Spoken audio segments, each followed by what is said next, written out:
So in this video, you're going to learn how I position myself in the very beginning of a call in order to turn even the most difficult arsehole prospects who are giving you a lot of crap, lots of tension, lots of awkwardness into pussycat clients eventually, in order to drop that resistance, build trust very, very quickly.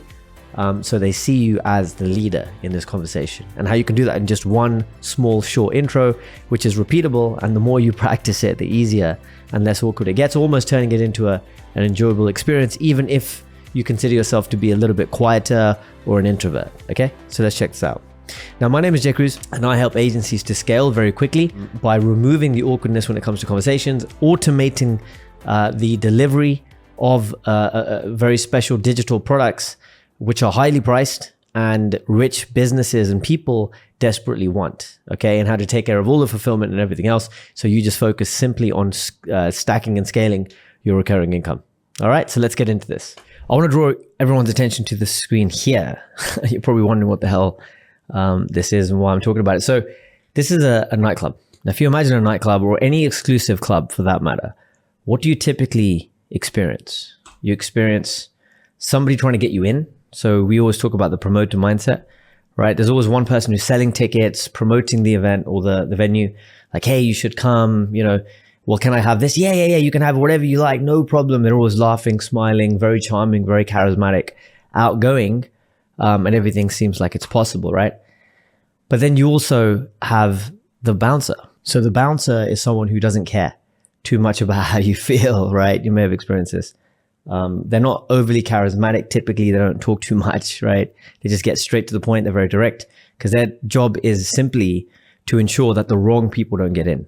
Yeah. As a mindset, it's very, very powerful to think about that. And if, as a result, they come across as authoritative, right? They come across as powerful to a degree, right? And also they command respect. Isn't that crazy? Almost instantly. If they do their jobs properly, of course, if they're not rude and stuff like that, just assertive, right? Now that's a very, very important thing to think about. But let's go deeper into this, right? Because I think something more powerful as an idea than the bouncer, especially in this context, is the investor, right? An investor is similar to a bouncer, right? If you're, for example, on shows like Shark Tank, you go on there, the investors typically are withdrawn, they're contemplative, they ask questions.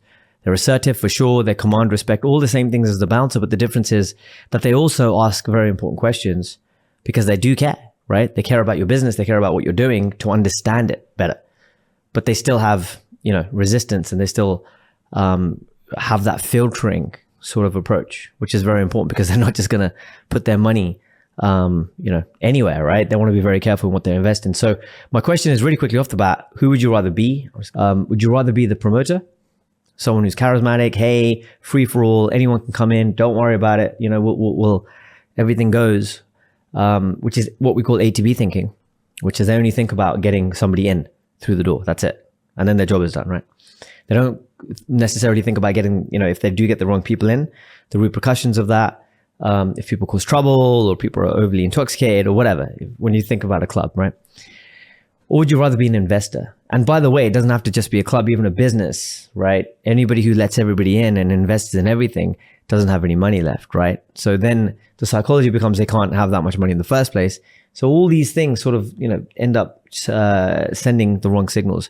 Whereas the investor has A to Z thinking. It thinks or he or she thinks all the way to the end, right?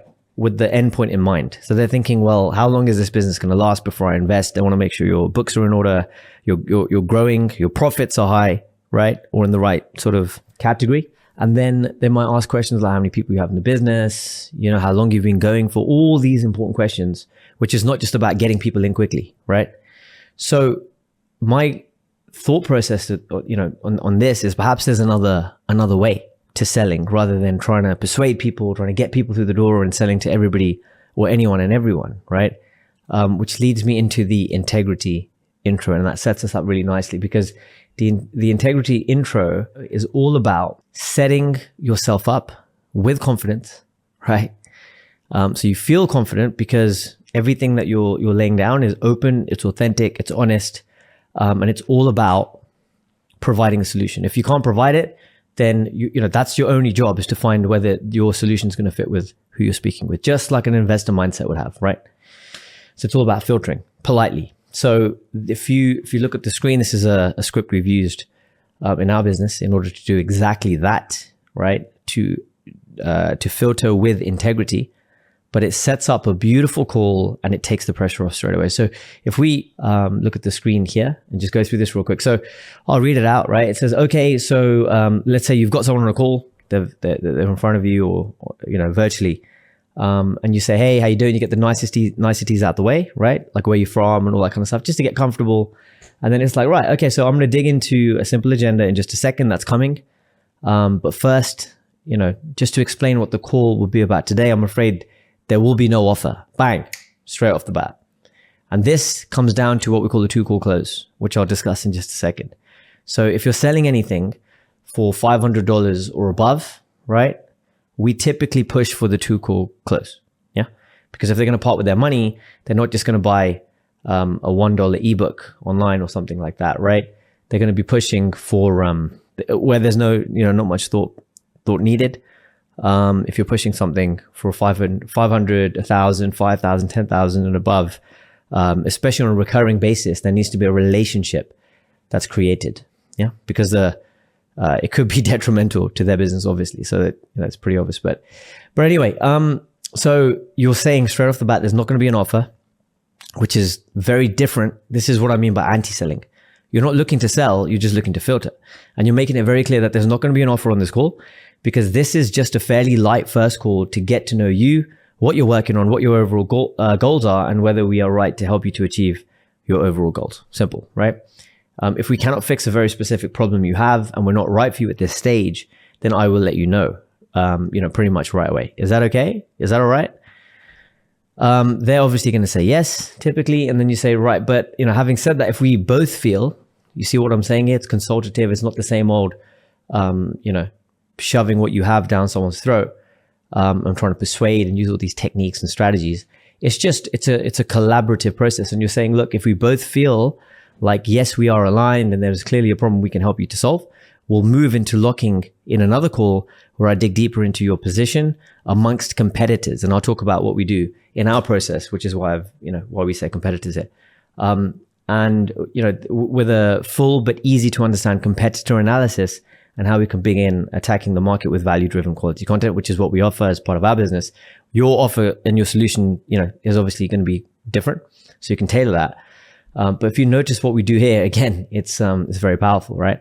Because we're saying, look, no offer straight off the bat, so pressure's off. I'm not going to sell you, right? I'm not going to sell anything to you. It's just a matter of, so there's no decision for them to really make, other than if they feel like we can both work together and there's something here, then we can work towards booking something else in. And the big tease is baked into that, which is, hey, I'm going to have a full competitor analysis for you, ready to go, and you'll see where you are, in your market versus competitors. And nobody likes a competitor, right? Everybody wants to catch those guys. So yeah. And then finally, you'll say, after you've said that bit, you'll say, and if for any reason it turns out that we are not in the right place to move forward, I will 100% point you in a solid direction to get faster results and begin working on the right stuff, even if that's not with us, right? My main aim is to leave you better off than when we found you. Does that work? Is that cool? Yeah. And typically what we do is after the call, if they're not a fit, we just point them in the right direction by saying, look, okay, so let's park that for a sec. It's not the right stage for you. No worries. But let's talk about your business and based on what you've said, here's what I think you can do in order to move forward. And maybe you should look at this company or that software, whatever it is, as a solution that you think they might need if it's not yours. Yeah. So the agenda is teased. So we've teased the agenda. So they know that there's a structure and they know that there's order, which is what everybody craves secretly, right? Especially when you jump on a call, you want to be guided by an expert. Yeah. Which is why that's important. The pressure is completely removed because they know that you're not going to be selling them. If anything, what we found is people still say, oh, well, they're disappointed, right? Because every single time, most probably they jump on a call, they're being told at the end or, there's going to be something that they're going to be pushed to buy. And then finally, a solution-focused approach with a positive outcome no matter what, like I said. So that's going to be them booking in another call because they see the value, positive, it's going to help them. Or if they're not a fit for whatever reason, it's the the fact that you're going to point them in the right direction and set them up with a plan of some sort, or some tips or some insights or something like this, right? Okay, and that's that. So if you liked what you saw and heard today, then please feel free to like, subscribe, of course, but also share this information if you think it will help anybody else. All right. And if you want to find out a little bit more about what we do and how we automate the entire process when it comes to fulfilling for clients and offering a digital service that you can charge a lot of money for, that's completely automated, and you can then focus on just stacking and scaling your recurring income. Everything else is automated and delivered, all right, on your behalf. Then please check out dropserve.ai and watch out for some more videos that are going to be relevant to what you're looking for and what you're looking to achieve. Thank you.